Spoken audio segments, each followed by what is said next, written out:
Bismillahirrahmanirrahim. Assalamu alaikum viewers. Here I am with another lecture on directed writing, and today I am going to discuss a personal letter. But before we discuss that personal letter and we talk about directed writing and we talk about the mark scheme pattern and you get some suggestions on writing directed writing, let's subscribe this channel so that you can get good videos in time. Now, the first thing is that what is directed writing? Directed writing is actually a compulsory question in the Cambridge English paper, which has a code 1123/1. Now, here actually the directions are given by examiners in the form of three rubrics, which have to be followed by the candidate to respond to the given question. So here it is really important that you are quite familiar to write different types of writings, like a letter can be asked uh, to be written by you, or you can be asked to write an article, a speech, or a leaflets. So whatever is given, that is a compulsory question and you have to attempt it as it is. So it is compulsory that you know that particular type of writing, you know all the features of it, and above it your language is so good that you can get good marks. So let's look at today's question. Section 1 is directed writing. You are advised to write between 200 and 300 words, quite economical word count, and here the total marks are 30. Now, task. As I have told you, that task is actually the situation in which the examiner is placing you. So you need to understand this task. Your aunt has written to you asking how you are getting on at school. So your aunt is living away from you. She is asking you to tell you about I'm going to highlight the parts, how you are going on getting out at school. Your school things are being asked, so you are habitual to discuss things with your aunt. You reply telling her about a recent incident which upsets you. Something has happened in school, remember that it's in school premises or related to school, which has been upsetting you in past, but it's now resolved. You are going to write a letter and you are going to include these following things. What happened? So first of all, you are going to tell that what happened, what was that event which upsetted you. So it's going to be in past. Why you were so upset, what was the thing in it that made you so stressed, so that you're going to focus on it. And remember that for each rubric you are going to write a separate paragraph. Not only you're writing in separate paragraph, you are using such connectives which are creating a link in all of your writing.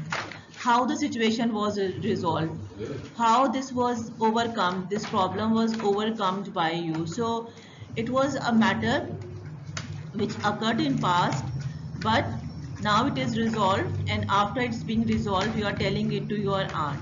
Remember that don't think of something grand, remain in the premises of school. Think what can happen. It can be something done by your friends, a loyal friend whom you consider could not do anything to you, or it can be by some teacher, some misunderstanding. Don't go for grand things which you cannot handle. Remain to something very simple, ordinary, that can happen in the school and which you can handle. If you are going to write something grand beyond the imagination, that can definitely create problem for you because you have a very less word count. So in this word count you have to come up with a very good natural writing. Cover all 3 points above in detail. You should make sure your aunt will understand your feeling. So definitely you are going to talk about your feeling and you are writing it in a way that she sympathizes with you. So you are going to start your letter with dear aunt. So in this case you are not going to write the address the way we have been writing before. You are going to simply write with dear aunt and go on with your letter. The actual focus is on your content, how you deal with these three rubrics, okay? And what is the standard of your language, that has to be seen. So be very planned in writing this. Don't begin it abruptly. Plan your letter, that how are you going to write, what is the matter you're going to discuss, and think till the end that how was this matter resolved. Okay, so be very sensible in this and be very logical. Think that you are writing things in your letter, they don't contradict with each other. You write something in one paragraph and you negate it in the second paragraph, or there is some flaw, or there is some lack of connection in your things you are telling. So that should not happen, because that creates a bad image on the examiner. It shows that you did not plan your work. So directed writing is a very tricky task. You need to be really careful in writing it. The way I have underlined the keywords in front of you, similarly you should underline the keywords, and where you are writing, please keep on consulting the question and keep on focusing on these keywords. They should not be missed at all. And above it you can add some more you can add some more details if you wish like to. Since it's an informal letter, so definitely you're going to have a very informal tone in it. Your word choice should be really informal, and I ask my students to be in that situation, keep yourself in that at that person's place, and then imagine and write. So you can imagine some of your aunt to whom you're quite familiar with, and imagine that you are writing a letter to your aunt. So when you are in that situation, then only you can produce a very natural letter, which can definitely help you to secure better in the exam. So definitely you're going to start, how are you, how is everything going on, and then after some routine discussion you're going to talk about this situation. Starting at once with this situation definitely will not look good in this letter, because it's not a formal letter. Okay, and same is the case with ending, that when you are ending, so please end it in a way that you've discussed something and now you're with your own personal thing, but please don't discuss too many things in your letter. Your basic focus should be on this. So ideally a directed writing has to be in 3 paragraphs, because all these 3 rubrics will be discussed in 3 paragraphs. But you can have a paragraph to begin with this letter, in which you are going to discuss some thing with your aunt. How are you, how is everything going on, and all these things. And there can be an ending thing as well, don't mind.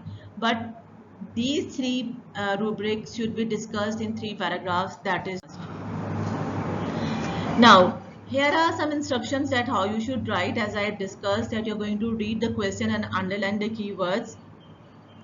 You will plan that please what incident you're going to write. If some incident has happened already in your school life which has disturbed you, it's quite fine, you can quote that. Otherwise, if nothing such thing happened, then you can think of your friend's story that you can adopt here.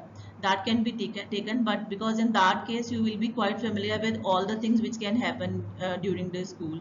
You're going to organize your thoughts, that is, you're going to decide that how are you going to write, what elaborations need to be given. Remember that here the use of conjunction is really very important, because if you are not using conjunctions, you are not writing in variety of sentences like compound and complex sentences, then your work will not have a unity at all. That will not be able to create an impression on the examiner. So your tone and register means to whom you are writing. Here in this case you are writing to your aunt. So your whole language should be telling you that you are writing to one of your aunt to whom you are quite familiar with, you are quite frank with. Your word choice should be like this. You are going to read through what you have written and you are going to make amendments. It's not that you have written and now you're not going to have a view of it and you cannot correct it. No, always you can make corrections on in your work. That is quite wise. That shows that you have reviewed your work. That shows that you planned it in a way that you've got some time to go through your work, and that is quite acceptable. So minor amendments can be done, like if you have forgotten to place some punctuation mark that can be put. Suppose that if you are somewhere your capitalization is not correct, that can be done, or such things can be seen and they can be rectified. If your spelling somewhere are not correct, by mistake you have put a wrong helping verb, that can be done. So see to it that this is quite important, and that can help some marks be added in your account if you are reviewing it, because there are many mistakes which can be corrected when you review your work, because when we are writing it in hurry, so we make mistakes, but when we review it, then we can amend them, we can correct them. As we have already underlined the things in front of you in the question, so we are going to use all these points. So this is how you are not going to add address the way we used to do. Your letter is going to start directly with whatever given to you. Now, assessment objects, what is looked for you in exam in your work. So particular emphasis is placed on students' ability to produce a piece of continuous prose. Continuous prose means that your whole work has one flow in it, and that can be done by using connectives. Okay. Therefore, as a result, in order to such connectives can definitely always help you to create your things, and they create a flow in your work.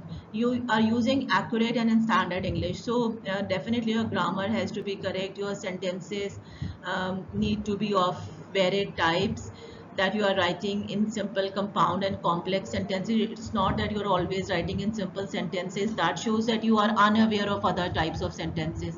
You're going to use a wide vocabulary range, and you are not repeating word. This is really very important. If a word you have used somewhere, try using a synonym of it, try replacing it with some another word.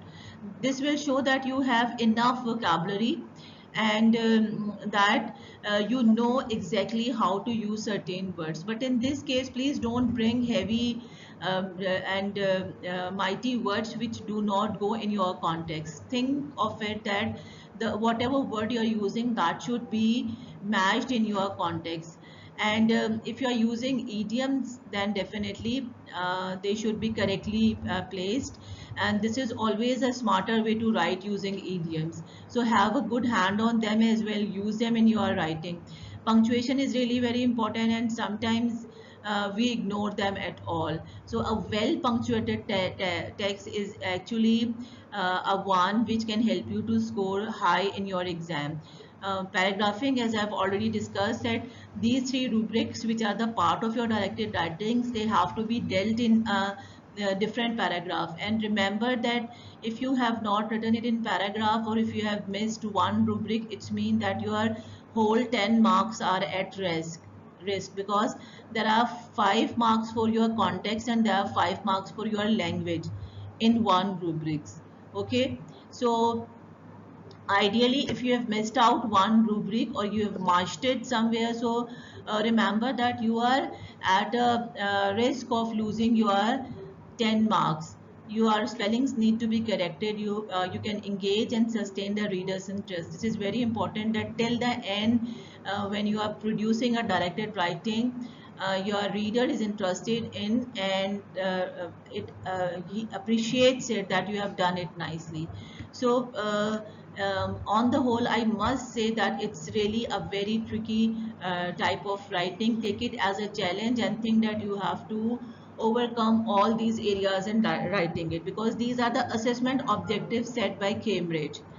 So we must focus on all these, and we can have a checklist of these things when we are writing, and when we are done with this, we should have a look on it if we have overcome all these areas. Like I've used conjunctions, my sentences are of varied types, my punctuation, my grammar, paragraphing, my spellings are correct. Okay, for your information, I'm going to discuss the grade description given by Cambridge, and I'll discuss only A1 grade. This is a script which will get 30 to 29 marks. So on the whole, I will discuss the language marks and the and the and your context marks as well. As you know that out of 30, the 15 marks are for your language, and the other 15 marks are allotted for your context, that what are you writing, what information are you writing, how much you have covered for the part of directed writing. So on the whole, I'm going to discuss for an A star grader script, which will score 30 to 29 marks in Cambridge, and it's quite possible students are getting these many marks because your whole assessment criteria is discussed with you, your Cambridge objectives are discussed with you, and when you know that you are being seen for it, so please try having these things in your writing. So your language is highly accurate, students language is highly accurate, sentence structure is varied. I have discussed that student has a good command on writing different types of sentences. Verbs forms are appropriate. Sometimes we are unable to produce a correct verb, so that has to be appropriate. The vocabulary is wide and precise, that the vocabulary is quite natural and ample vocabulary is there. Punctuation is accurate and helpful to the reader. This is for a script which it has scored 30 to 29 marks, that is all marks, A star grader. Your spelling is accurate across the full range of vocabulary you are using. If you are using new words, if you are using longer words, if you are using difficult words, even then your spellings are correct. So look at this, that your grammar has to be really intact in this. Okay, your verb forms, your articles, your punctuations, your preposition, these all things have to be really on top. They have to be really perfect. Paragraphs have unity, they are linked, and they show evidences of planning. So again, the planning has come here. So a high scorer student is a one who keeps a record of his progress and knows that how is he writing and what are the areas he needs to overcome. The topic is addressed with consistent relevance, so that exactly required information is given by the student, nothing extra useless is given by the student. So I must say that it has to be a very sensible and logical writing. The interest of the reader is aroused and sustained, that you've begun your letter, you've grasped your students, and till the end the reader is in your writing and he is reading it till the end, and he feels that it's really something true which you have written it. Your tone and registers are entirely appropriate to the topic. Here in this case you are writing to the aunt, so your word choice, your tone, your use of language should show that yes, you are writing it for your aunt. So I'm sure that this great description for assessment is quite known to you. This was the one for a script which has scored 30 to 29 marks, and this criteria is given by Cambridge. So I'm sure that if we keep a track of our progress, and if we know that certain of my areas need improvement, I'm sure that gradually you can overcome all these weak areas, and you can come up as a good writer. So here are some tips to improve your directed writing. One thing is that you should read some sample directed writing. If such question is given to you, you please go through 2-3 informal letters. If a formal letter is there, go through it.